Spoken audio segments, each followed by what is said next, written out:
കുടുംബത്തിന്റെ ഏറ്റവും വലിയ സമാധാനക്കേടും മൂന്ന് കാര്യങ്ങളിലേക്ക് ചുരുങ്ങി.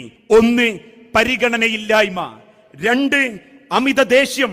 മൂന്ന്, പിശുക്കത്തരം കാണിക്കുക എന്നുള്ളത്. ഈ മൂന്ന് സ്വഭാവം ഒരു കുടുംബത്തിലുണ്ടോ ആ കുടുംബം കൈവിടും. ആ കുടുംബത്തിന്റെ സന്തോഷം നഷ്ടപ്പെടും. അതിലൊന്ന് പരിഗണനയില്ലായ്മ. ഇന്ന് പല കുടുംബത്തിലും സംസാരം കുറവാ. വീട്ടിലെത്തിയാൽ ഭർത്താവ് ഫോണിന്റെ മുൻപിൽ. പലപ്പോഴും പെൺമക്കളും ഭാര്യമാരും പറയും, ഞാൻ പറഞ്ഞു കേട്ടോ, നിങ്ങളെ ഫോണൊന്നും അവിടെ വെക്കി. ആ ഫോൺ വെക്കുമ്പോഴേക്കും 100,000 കാര്യം അത് അങ്ങനെ ഉണ്ടായിരുന്നു ഇങ്ങനെ ഉണ്ടായിരുന്നു. വേണ്ട, കുടുംബത്തിൽ തുറന്ന സംസാരത്തിന് സമയം കണ്ടെത്തണം, പരിഗണന കൊടുക്കണം, അവൾക്കുള്ള സമയം കൊടുക്കണം, അവളുടെ വാക്കുകൾ ശ്രദ്ധിക്കണം. ഒരല്പസമയമെങ്കിലും ഫോണ് ലാപ്ടോപ്പ് മാറ്റിവെക്കണം, എങ്കിലേ കുടുംബം രക്ഷപ്പെടൂ. ഫോണ് മോശം എന്നെ വാക്കിനെ ദുർവ്യാഖ്യാനിക്കേണ്ട. ഫോണാണ് ലോകത്തെ ഏറ്റവും നല്ല കണ്ടുപിടുത്തം.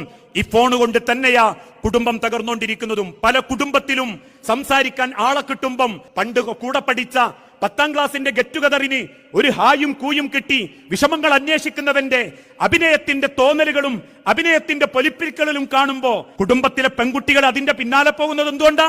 സംസാരം കേൾക്കാൻ ആളില്ല, സങ്കടങ്ങൾ കേൾക്കാൻ ആളില്ല, തുറന്ന് സംസാരിക്കാൻ സമയമില്ല. ഒരു ഫ്രണ്ട്സിന്റെ വില പോലും കുടുംബത്തിലെ ഭാര്യക്ക് കൊടുക്കാത്തവരുണ്ട്. ചിലരൊക്കെ പറയാറില്ലേ, നാട്ടിലാകെ ലീവിന് വരുന്നത് 30 ദിവസം, 25 ദിവസവും കൂട്ടുകാരപ്പര. ഒന്നെങ്കിൽ നാട്ടില് കളി, അല്ലെങ്കിൽ ടൂറ്, അല്ലെങ്കിൽ വേറെന്തെങ്കിലും പരിപാടി.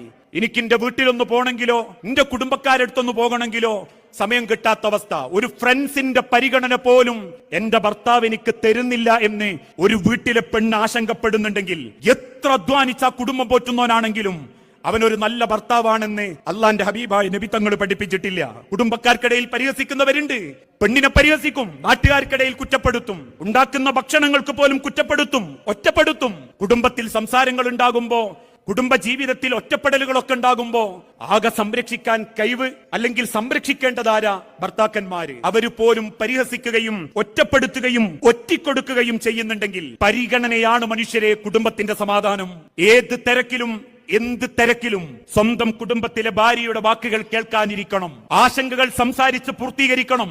മക്കളുടെ ഭാവിയെപ്പറ്റിയും ആധുനികതയെപ്പറ്റിയും പരസ്പരം സംസാരിക്കാൻ പറ്റണം. മകന്റെ വിദ്യാഭ്യാസം എവിടെ എത്തിയെന്ന് ചോദിക്കണം. അവന്റെ ആവശ്യങ്ങൾക്ക് എണ്ണം കൂടിയിട്ടുണ്ടോന്ന് അന്വേഷിക്കണം. അവൻ പോക്ക് വരുന്നതും അവൾ പോയി വരുന്നതും സമയത്തിന്റെ വ്യത്യാസങ്ങളുണ്ടോന്ന് അന്വേഷിക്കണം. കുടുംബത്തിന്റെ ഏറ്റവും വലിയ സമാധാനക്കേടും